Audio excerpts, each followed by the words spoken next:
C'est fou de se dire que tout a commencé par une amourette d'été. Mais je n'avais pas du tout prévu que ça allait être une véritable descente aux enfers.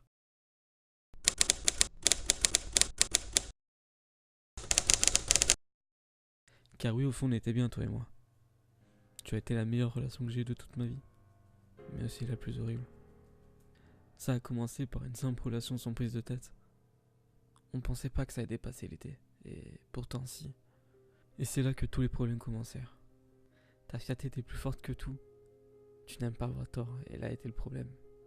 Des disputes immatures et stupides ont vu le jour, et de plus en plus souvent. Tu es cruelle et méchante.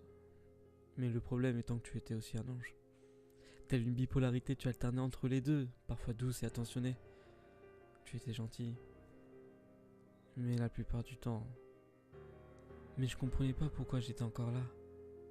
Malgré la douleur, je te conseillais, je t'aidais et je te consolais.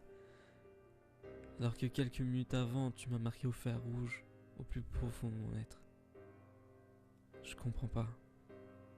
Mais d'un côté, je me comprends pas moi-même. Mais ce n'est qu'un détail.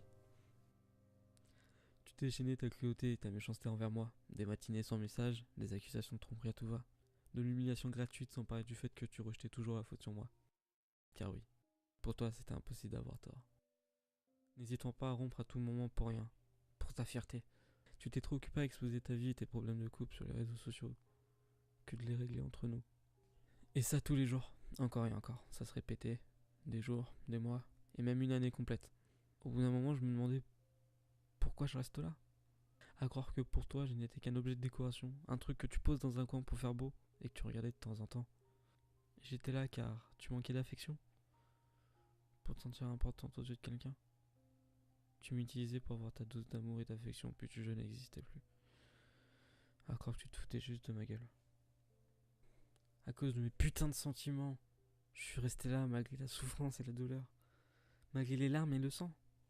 Je suis resté là, à terre, à essayer de résister à tes coups, mais faible que je suis face à l'amour, je suis resté à terre, à attendre que tout passe. Chaque semaine, tu cassais, pour pouvoir te remettre avec moi quelques jours après. Mon cœur était comme un yo-yo, j'alternais entre la douleur et la joie. Mais un jour, j'ai craqué. Malgré tout l'amour que j'avais pour toi, je suis parti. Car oui, c'est inhumain de souffrir autant à cause de l'amour, surtout à cause de ta fierté. J'ai décidé de me mettre dans un coin, des jours et des mois. Beaucoup de mauvaises nouvelles arriva, la souffrance devenait trop grande et la dépression était devenue ma meilleure amie. Je me demandais si c'était moi qui étais en tort. Si c'est moi le problème, pourquoi? Quelle a été l'erreur de ma vie pour que le karma s'acharne sur moi? J'ai réfléchi. Encore et encore. Puis j'ai trouvé. L'erreur de ma putain de vie, c'était de t'aimer.